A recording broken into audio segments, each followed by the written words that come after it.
Hello everyone, I'm Scott Vance from Pre-Construct Archaeology's Durham office, and today I'm going to be talking to you about an interesting little site we excavated in 2021. So this was in the Urban area of Newcastle upon Tyne, where we excavated the remains of Hadrian's Wall, specifically the remains of turret 3A. This is shown in the slides here. So many of you will be familiar with the dramatic landscape of the central sector, so that's Housestead, Sycamore Gap. But what our recent excavations have shown is that significant remains of Hadrian's Wall do survive within the more built-up areas of Urban Tyneside. So this is the aforementioned nice bit. You've got Sycamore Gap just within the crags there. Hadrian's Wall here just follows the ridge, the crags all the way along into the distance. So Hadrian's Wall is a World Heritage Site. It goes for 73 miles, nearly across the whole width of the country, from Bowness on Solway in Cumbria to Wallsend in North Tyneside. It was built in approximately 122 AD, took at least 6 years to build, and the frontier itself is comprised of the wall with its many turrets, mile castles and forts, with a ditch to the north, and within the area where we were working there's also pits within what's known as the berm area, so that's the space between the wall and the northern ditch. There's also the vallum, however that doesn't continue past Newcastle, so that's a large earthwork to the south of the wall. So as part of a planning application for student housing, an archaeological evaluation was undertaken on the site in 2015. So they found Hadrian's Wall in 2 of their trenches. They uncovered the northern ditch and 1 possible berm obstacle pit. So because of this, the planners at Newcastle City Council requested a further scheme of archaeological work. So they wanted an archaeological excavation across the whole length of Hadrian's Wall to find out what actually survived on the site. So this led to Pre-Construct Archaeology, PCA, getting commissioned by Property and Design Associates on behalf of the Cassidy Group to undertake this bit of work. So under the guidance of Historic England, we were to just strip the site, expose the line of the wall, but we weren't allowed to do any excavation on the wall itself, so we were limited to cleaning, mapping and kind of photography. Excavation was limited to only the berm obstacle pits and the northern ditch to get some environmental samples. So for those of you not familiar with the region, we're in the county of Tyne and Wear in northeast England. Our site is just to the east of Newcastle city centre, and it's on top of the western bank of the Ousburn Valley. So you've got the Ousburn, goes up the valley, and we're on the western bank here. So this area is significant because it contains the longest stretch of unlocated remains across the entire frontier. So across the entire 73 miles, this is the area where we really need to nail down where the wall is. So this is the valley itself. So we've got our site in the distance right on the top, so that's the site of turret 3A, and this photo was taken very near the location of Mile Castle 3. So it shows, this is looking about to the southwest, so it shows you great views across the valley. And here is our site. So this was formerly the location of a 20th century warehouse. And you can just make out the roof lines disappearing down the slope towards the Ousburn to the east. So our turret was just in front of the student block of housing in the distance. So this image shows William Stuckley's engraving of kind of from Biker Hill towards the Ousburn Valley. So you've got the Ousburn Valley just in the distance here. So this was done in about 1725, and his book, the Itinerarium Curiosum, was published in about 1776. What's interesting is you've still got the line of the ditch, the line of the wall, and he also marks out the location of Mile Castle 3, which is at the top of the eastern bank of the Ousburn. Unfortunately, there's nothing shown on our site, which is on the other side of the valley, but it is good to see, the pre-industrialized landscape around this area. So where has the wall been found in the local area? So the green dashed line, that's the course of the wall. So this has been moved slightly to reflect, what we found on our site and where the other areas have been found. So where we have the wall, they're shown in red. So to the east of the valley, there's several places on Shields Road, but the nearest is here. So they found Hadrian's Wall, Kiffy Pit, which are a type of berm obstacle pit, as well as the wall ditch. That was found by Jonathan McKelvey and Paul Bidwell in 2000 of Tyneside Museums. An altar was found at the top of the eastern bank of the Used Burn in 1848. So that's a drawing of the altar, so that's where they think Castle 3 was. You can see there's no remains within the valley itself, so we don't know where it was bridged across the Used Burn. To the west of the valley at St Dominic's, they found remains in 1930, and in the early 1980s, Julian Bennett discovered Hadrian's Wall in 2 of his trenches during the construction of the Red Barns housing estate. So within our site, which is shown here in the dashed red line, the only remains of Hadrian's Wall prior to this planning application was remains of the wall ditch, which is the northern ditch that was excavated by George Spain in 1928. As part of the planning application, there was a desk-based assessment which established that the line of the wall did cross the site, and then the 2015 evaluation also uncovered remains of the wall. So that evaluation was undertaken by Northern Archaeological Associates. They did a really good job of this because they actually had the logistical problems of trenching it while the building was still standing. So they had to work under artificial light. But even with those kind of limitations, they found the wall in 2 of their trenches. They've got a berm obstacle pit, and they identified the line of the wall ditch as well. So this is the old line of Hadrian's Wall. And because of the remains they've discovered, this line has actually been moved further to the south to reflect, its true course. Because of the remains they found, this led on to the 2021 excavation by PCA. So this is a T-shaped trench.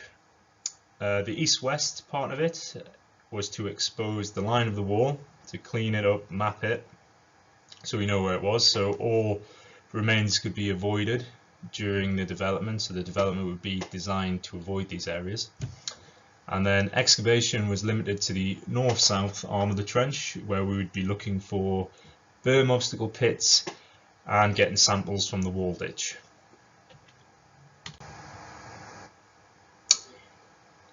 So this is the location of the trench, going around the east-west arm of it. The remains of Hadrian's Wall were just in front of the student block.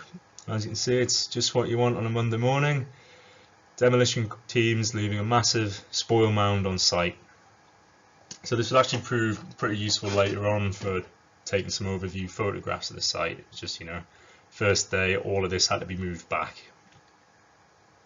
So I'll just skim through some of the later remains we had that were overlying the wall.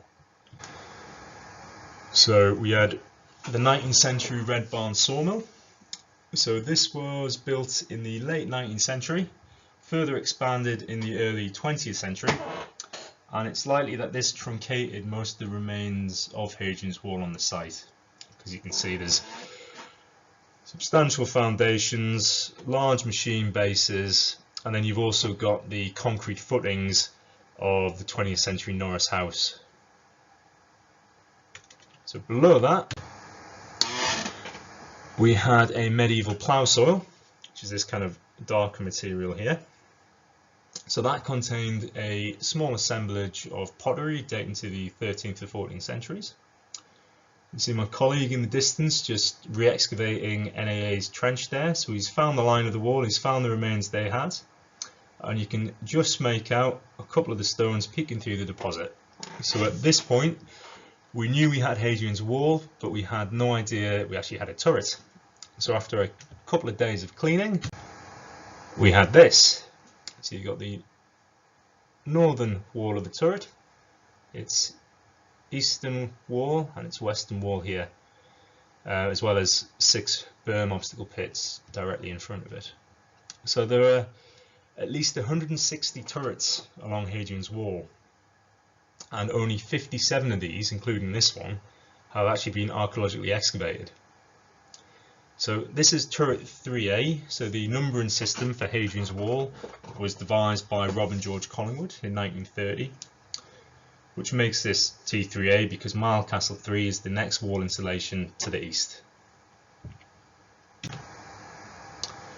And this is the kind of phased plan of the site. So when we get remains, we phase them into periods, and chronological periods or land use. So we have the turrets. So all this orange coloured kind of things, these are all Roman. So we have the turrets, some berm obstacle pits, and the wall ditch. And this is the line which is extrapolated. So to the east, we've just continued it down the slope. To the west, it kind of kinks out to join the remains found by Julian Bennett in the 1980s and the remains found at St Dominic's Priory in the 1930s. The keen-eyed amongst you will notice we haven't exposed the full footprint. So with discussions with Historic England, it was decided that the best course of action was actually leave this part undisturbed. So there's now an archaeological exclusion zone around the turret, with the student housing redeveloped to avoid this area. And then you've got the later remains here as well. So you've got the purple is post-medieval, so most of that is the 19th century sawmill. And then you've got the grey concrete footings which crossed over everywhere on the site. So what are turrets? Turrets functioned as observation towers on the wall. They were labelled either A or B depending on which Mile Castle is to the east. So in this case, between Mile Castles 3 and 4, you'd have turrets 3A and 3B. There's slight differences between all turrets, such as the thickness of the walls, the location of the doors, the location of the hearts, the type of threshold used. The size also varies amongst all turrets, and these changes are normally attributed to the different legionary builders. So in plan, there are about 5.8 meters squared externally. Internally, they were between 3.7 to 4 meters. Unfortunately, there's no surviving evidence for how high they were. It's likely this may have changed as well, but if the wall was about 4.5 meters high, the observation towers on these turrets could have been anywhere between 7.5 to 9 meters above ground level. So this would have been an easy feat to achieve by Roman engineering standards. So the slide here shows three of several possible reconstructions of turrets. So these were sent to me by David Breeze and produced by Michael J. Moore. So the first one shows a flat roof with wall walk. The second has a wall walk, an observation platform, shingle roof, and the third one has no wall walk, a observation platform, and a ceramic tiled roof. So luckily we have a contemporary example on Trajan's Column. So here it is here, here's a photograph of it. So Trajan's Column was built in 113 AD, Hadrian's Wall around 122 AD, and here it shows windows with a balcony and a thatched roof. So it's possible that the turrets on Hadrian's Wall were similar in design. Here is the detailed plan of Hadrian's Wall. So most of this is only the foundations. So all the facing stones have been removed. We've got none of the upper levels.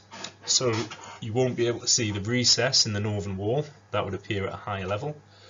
And the wing walls, they probably were, because this is later in the scheme of building Hadrian's Wall, when they were using the narrow gauge wall, it would have been likely just bonded straight on, so you wouldn't have had any kind of evidence of a wing wall that you get in the broad wall and other sections to the west.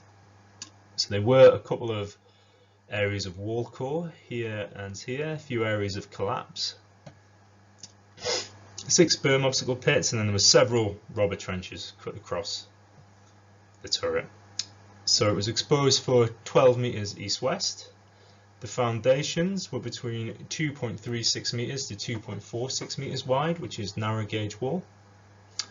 And then you'll see here it's quite a substantial structure. So going back to the average turret, which is 5.8 meters squared externally, this is over 10.26 meters squared. It continues into the eastern limits of excavation, but this is almost twice the size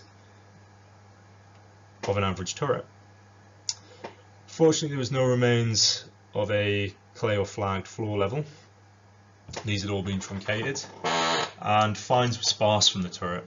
So during the cleaning phase, the only find we had was one fragment of Roman roof tile, which is a tegula. So this may seem to suggest that it was a ceramic roof, but where they've been uncovered, they've always been in low quantities. So they've recovered ceramic tiles and several other turrets as well as slates with nail holes in as well, but always in low quantities. So again, it may have had a thatched roof. Couple of cross sections here. So here's the eastern limit of excavation. This is just the re-excavated evaluation trench.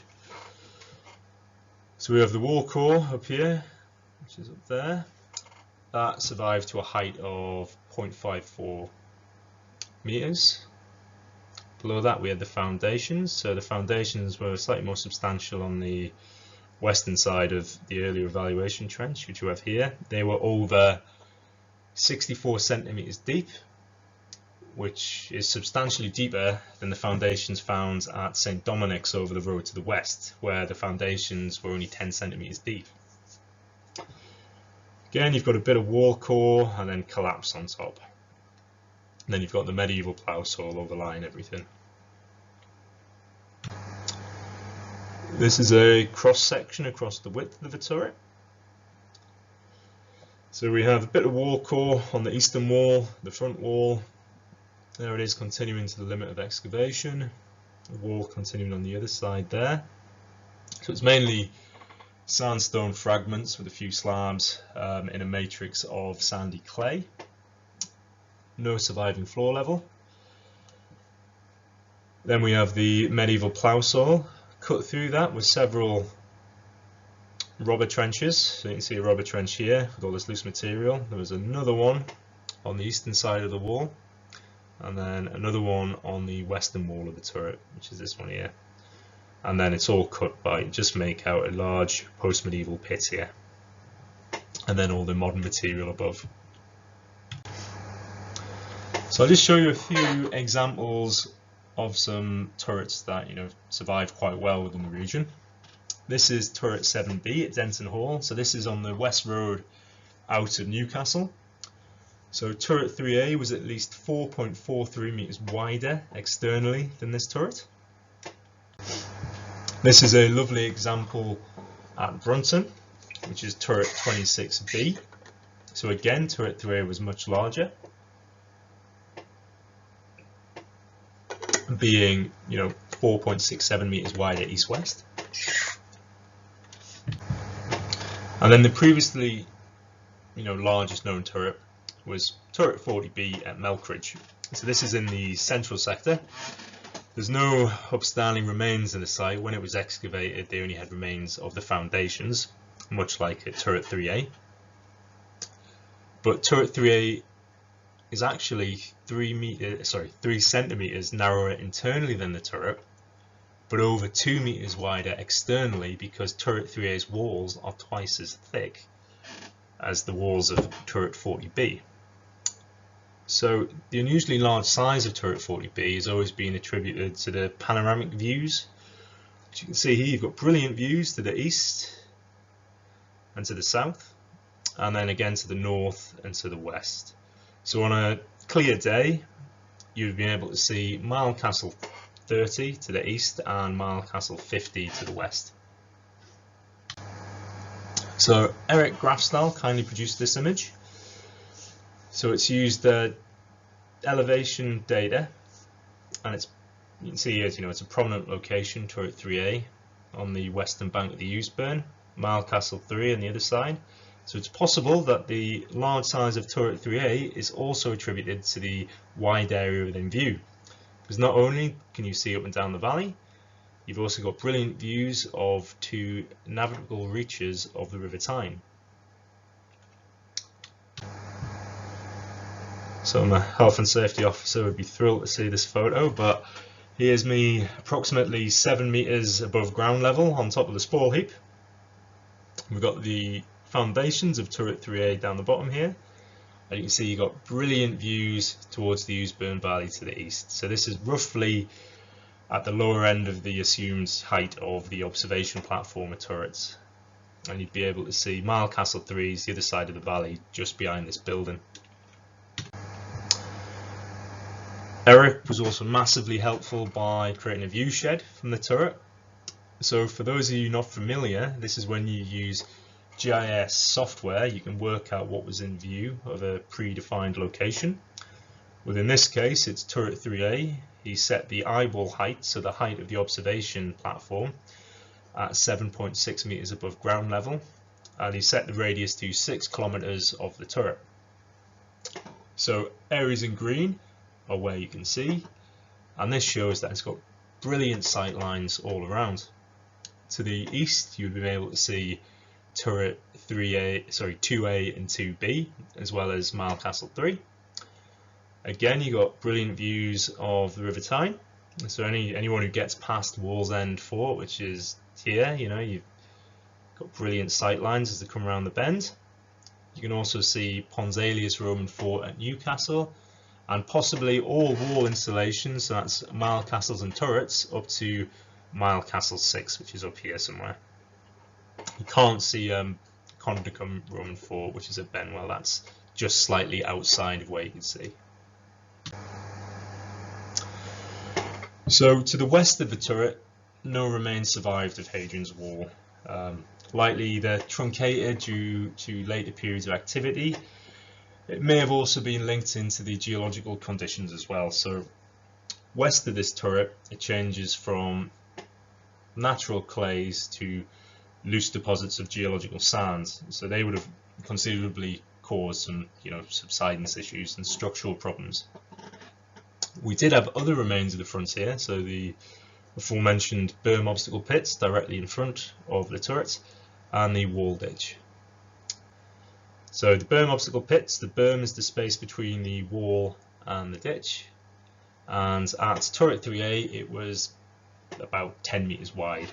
So on average it's about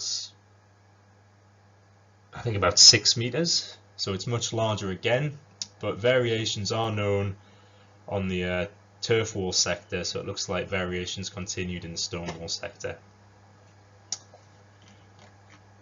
Interestingly, the wall ditch does not converge towards the turret like at Throckley and Brunton, and you've also got berm obstacle pits directly in front of a turret. So at Throckley there are actually no berm obstacle pits in front of a turret, probably do increase sight lines up and down the ditch if anyone gets in there.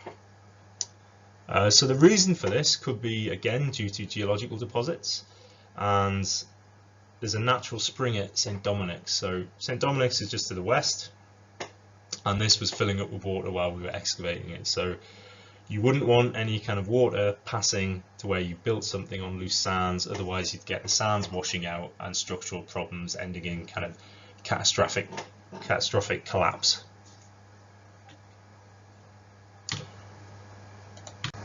So here are the 6 berm obstacle pits, so one of my colleagues excavating them.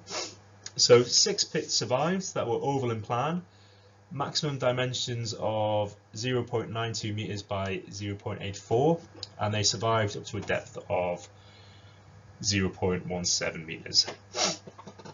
So the fills were sterile, we had nothing to firmly date these pits, there was no evidence of wood in them, but because of their form and plan and their location directly in front of the turret, we think they were some form of berm obstacle pit.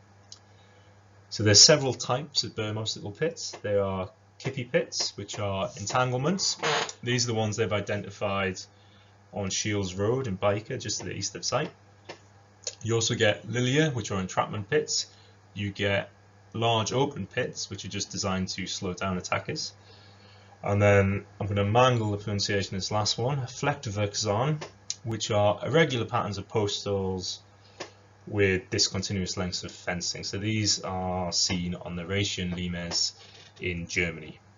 So out of all of them, we think they're most likely kippy pits because they're too small to be any of the others. But again, this is kind of, there's nothing to back this up. We just think because of where they are, they're likely, you know, berm obstacle pits, and out of all of them, potentially kippy pits. This is the wall ditch, so you can see the natural spring in action. So this actually meant the preservation of environmental remains was good. You had, you know, peat forming at the bottom. Again, you've got the 19th century red barn sawmill truncating the top of the ditch. So we exposed it for 9 meters east-west. It was just over 8 meters wide, continuing outside the limit of excavation to the north, and it was just over 2 meters deep. So just to show you the scale of it, here are two of my colleagues there at the base of the ditch. You can see this is an absolutely massive feature. And then in the distance you've got, that's Red Barns housing estate where Julian Bennett found remains of Hadrian's Wall, and then you've got St Dominic's Priory at the back there as well. So this is the section through the ditch. We think only the lower 0.6 of a metre are actually contemporary with the wall. So we had no firm dating evidence from these deposits. But because they're natural silting and there's some peat forming, we think they were possibly contemporary with the wall. The environmental samples did recover a small assemblage of charcoal, so we're hoping that during the publication phase we can actually get a radiocarbon date on them. What you can see here is that there's a substantial thickness of post-medieval deposits, so this feature would have remained open in the landscape for quite some time. We even had 19th century pottery at the uppermost kind of levels. And then you've got the modern material, which is a mixture of kind of demolition from the sawmill and Norris House. So this has truncated the top part of the ditch. So it's all well and good, you know, it's entertained me for a couple of weeks digging Hadrian's Wall, but what does this mean for the study of Hadrian's Wall within the extreme eastern sector? So PCA's excavation has shown that significant remains can and do survive within the more built-up areas. Turret 3A is the largest yet discovered, over 2 meters wider externally than the next largest, with walls that were twice as thick. The substantial size of the turret was perhaps related to the wide area within view. So again, you've got great views up and down the valley and the still tidal reaches of the River Tyne to the south. Also, it shows that strategic positioning outweighed the original spacing scheme. So from measurements from Mile Castle 1, Turret 3A should have been 300 meters to the southwest of the site. So here it shows that it's been moved to a more prominent location on the western side of the valley, probably for a better view up and down the valley.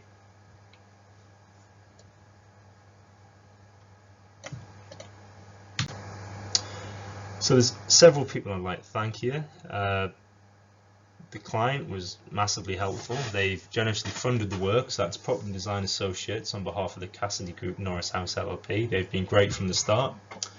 Special thanks to David Breeze, who sent me loads of information and loads of images, and of course Michael J. Moore, the artist, for supplying the images of the turrets and letting me use them. Eric Grafstar has been a massive help with those two images of, you know, elevation data and the view shed from the turret. They illustrate, you know, what could be seen perfectly. And also there's an upcoming article in Current Archaeology, so I've skimmed through a lot of the topics here, but I'll flesh that out when that article gets released. So this brings me to the end of the talk. If any of you would like to ask me any questions or would like me to clarify anything, please feel free to email me and I'll get back to you as soon as possible. So thank you for listening.